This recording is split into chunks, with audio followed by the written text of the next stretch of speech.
அன்பிற்கினிய செம்மொழி நம்பி டிவியின் நேயர்களுக்கு அன்பான வணக்கம். அன்பிற்குரிய நேயர்களே, எங்களுடைய பதிவுகளை நீங்கள் இதுவரை சப்ஸ்கிரைப் செய்யாமல் இருந்தால் அன்பு கூர்ந்து சப்ஸ்கிரைப் செய்து எங்களுடைய பதிவுகள் உங்களுக்கு நேரடியாக வருவதற்கு நீங்கள் ஒத்துழைப்பு நல்கிட வேண்டும் என்று அன்போடு கேட்டுக்கொள்கிறேன்.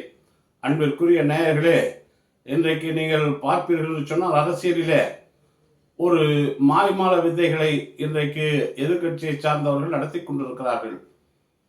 என்னன்னா, ஒரே ஒரு விஷயத்தை பிடிச்சிக்கிட்டு குறிச்சியில கள்ளச்சாராய சாவுன்னு அதையே வச்சுன்னு அரசியல் செய்யணும்னு இன்னைக்கு அவர்கள் முடிவெடுத்திருக்கிறார்கள். அதை பற்றி சட்டமன்றத்தில் பேசுவதற்கு திராணி இல்லை, தெம்பு இல்லை, அது தெரியவில்லையா என்று சொல்ல தெரியவில்லை. அவர்கள் அங்க வாதம் செய்ய முடியாமல் ஓடி போய் ஒளிந்து கொள்ளுகிறார் எடப்பாடி பழனிசாமி. அங்கே வாதம் பண்ண முடியாமல் வெளியிலே வந்து கொக்கரித்துக் கொண்டிருக்கிறார். அவருடைய இருப்பை காட்டுவதற்காக. அவர் இதுவரை அரசியல் சரியாக செய்யவில்லை.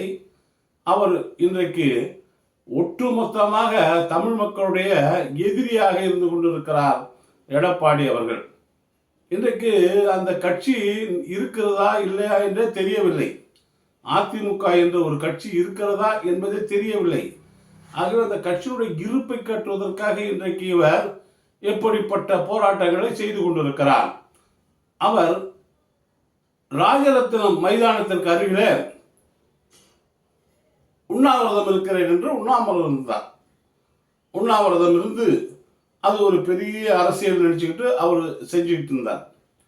ஏண்டான்னு கேட்டா, கள்ளக்குறிச்சி கள்ளச்சாராயத்தை கண்டித்து உடனே இன்னொரு அம்மா, அவங்க பேர் என்ன, பிரேமலதா அம்மா, அவங்க உடனே ஒரு இவருக்கு போட்டி இல்லைன்ட்டு, இவருக்கு நான் வாங்கலைன்னு அவங்க நேராக போய் கவர்னரை பார்த்து ஒரு மனு கொடுத்துட்டு வந்துக்கிறாங்க. இது மேலே சிபிஐ நடவடிக்கை எடுக்கணும்னு. இவர் இங்கே உண்ணாவிரதம் இருக்கிறார். ஆனால் உண்ணாவிரதம் இருக்கிறீங்க, போறீங்க, கொடுக்குறீங்க, அதை பற்றி கவலை இல்லை. நீங்கள் செய்ய வேண்டியது எதிர்கட்சி. ஆனால் உண்மையை உணர்ந்து கொள்ள வேண்டும். இந்த கள்ளச்சாராய பிரச்சனைக்கும் திராவிட முன்னேற்ற கழக தலைவருக்கும் என்ன சம்பந்தம் இருக்கிறது?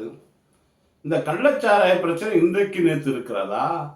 நான் கேட்கிறேன், குஜராத்தில் 54 பேர் செத்தாங்களே, அன்னைக்கு மோடி முதலமைச்சராக இருந்தார, சிபிஐ விசாரணை செய்தாங்களா?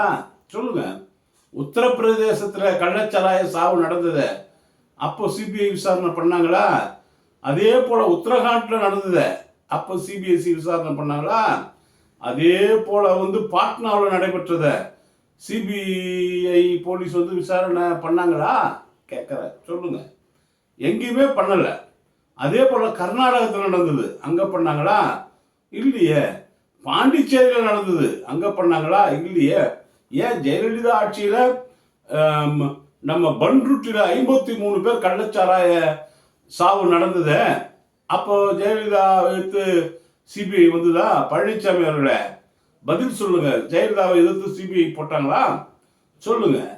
நீங்க இப்ப பேசுறதுலாம் வந்து ஒரு நியாயமான கருத்தா இல்லை. அதே போல எம்ஜிஆர் காலத்துல ஆல்முட்டன் பிரிட்ஜ் இருக்கிற சுடுகாட்டுல கள்ளச்சாராயம் குடிச்சு பல செத்தான். சாவுக்கு வந்தவனும் செத்தான், அங்க எல்லாருமே அதே அந்த சாவுல கலந்துக்கணவங்களும் தண்ணி அடிச்சுட்டு செத்து போயிட்டான் எம்ஜிஆர் காலத்திலே. ஆக இப்படி எல்லா காலத்திலும் நடந்துகிட்டு தான் இருக்குது. நீங்க சும்மா இதையே ஒரு பெரிய அரசியலுக்கு ஒரு பெரிய பொருளா எடுத்துக்கிட்டு உங்களுக்கு எதுவும் கிடைக்கல. ஏன்னா எல்லா மக்களுக்கும் இந்த அரசு நல்லதை செய்து கொண்டிருக்கிறது. இப்படி மக்களுக்கு, பெண்களுக்கு இலவசமான போக்குவரத்தை செய்து கொடுத்திருக்கிறார்கள். பெண்களுக்கு உரிமை தொகை கொடுக்கிறார்கள். மாணவர்களுக்கு மாதம் 1000 ரூபாய் அவர்கள் படிப்பு செலவுக்கு கொடுக்கிறார்கள். அதே போல் மகளிருக்கு கொடுக்கிறார்கள்.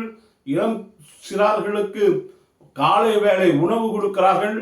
எப்படி மக்களுக்கு சேவை செய்து கொண்டே இருக்கின்ற திமுக அரசை குறை சொல்வதற்கு உங்களுக்கு எதுவும் கிடைக்காத காரணத்தினால் இன்றைக்கு இந்த கண்மூடித்தனமாக கள்ளக்குறிச்சி சம்பவத்தை எடுத்துக்கொண்டிருக்கிறீர்கள். இந்த சம்பவம் மக்கள் மன்றத்திலே ஈடுபடாது என்பதை எடப்பாடி பழனிசாமியும் புரிந்து கொள்ள வேண்டும். அவருக்கு ஜால்ரா தட்டி கொண்டிருப்பவர்களும் புரிந்து கொள்ள வேண்டும். ஆனால் வருங்காலத்தில் திராவிட முன்னேற்ற கழகம்தான் மீண்டும் ஆட்சிக்கு வருமே தவிர வேறு யாரும் வர முடியாது. நான் கேட்கிறேன், இதே கொடநாடுல உங்க அம்மா ஜெயலலிதா அம்மா அவங்க வாழ்ந்த இடத்துல ரத்தக்கரைகள் படித்தத, கொலைகள் நடந்தத, அதுக்கு நீங்க சிபிஐ என்கொயரி வச்சீங்களா?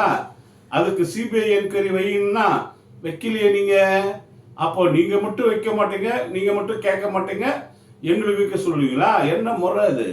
ஜனநாயகத்தில் அது சரி கிடையாது. அதே போல 4080 கோடி ரூபாய் நீங்க இதுல கான்ட்ராக்ட் ஊழல் செய்திருக்கிறீர்கள் என்று நாங்கள் சிபிஐ விசாரணை கேட்டோம். அப்போது முதலமைச்சர் அது கொடுக்க முடியாது என்று நீங்கள் படபடத்தீர்கள். ஆனால் கோர்ட்டிலே திராவிட முன்னேற்ற கழகம் போய் வழக்கு போட்டு சிபிஐ விசாரணை வாங்கியவுடன் நீங்கள் எப்படி பதறினீர்கள், எப்படியெல்லாம் பேசினீர்கள், அதற்கு யாரெல்லாம் அறிக்கை கொடுத்தார்கள், இதையெல்லாம் நாட்டு மக்கள் மறந்துவிடவில்லை. ஆனால் அதை தடுப்பதற்காக நீங்கள் மேல் கோர்ட்டுக்கு போனீர்கள், சுப்ரீம் கோர்ட்டுக்கு போனீர்கள். அப்பொழுது மட்டும் உங்களுக்கு அது கசந்துதா சிபிஐ என்கொயரி? இப்ப மட்டும் இனிக்குதா? கேட்க சொல்லுங்க. எல்லா காலகட்டத்திலும் ஒரே மாதிரிதான் இருக்க வேண்டும். அன்றைக்கு நீங்கள் உங்களுக்கு வேணும்னா ஒண்ணு, மாமியார் உடைச்சா மண் சட்டி, மருமக உடைச்சா பொன் சட்டியா? அன்றைக்கு நீங்கள் செய்தது அத்தனையும் தவறு.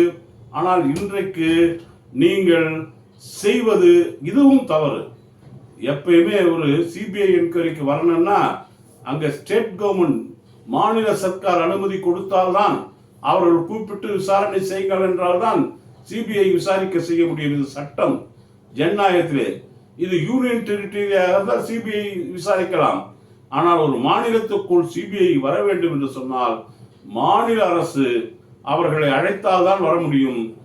ஆகவே இந்த ஒரு சின்ன சட்ட நுணுக்கம் கூட உங்களுக்கு தெரியவில்லை என்று சொன்னால் நீங்கள்லாம் அரசியலுக்கே வேஸ்ட் என்று இந்த நேரத்தில் சொல்லிக் கொள்கிறேன். விளம்பரத்திற்காக, அரசியல் விளம்பர வெளிச்சத்திற்காக கவர்னரை பார்ப்பது, கவர்னர்கிட்ட பெட்டிஷன் கொடுப்பது, பத்திரிகைகளை செய்தி தருவது, 3 வருஷமா ஒன்ன காணோம். இப்ப ஆரம்பிச்சிருக்கிறீங்க. கொடநாட்டுக்கு நீ வச்சிருந்தா சந்தோஷப்பட்டிருப்போம். ஆனா வருது, கொடநாடு வழக்கு வருது. அது வெளிநாட்டுலாம் போய் என்கொயரி பண்ணியிருக்காங்க. இன்டர்போல் தலையிட்டு இருக்குது கொடநாடு வழக்கில்.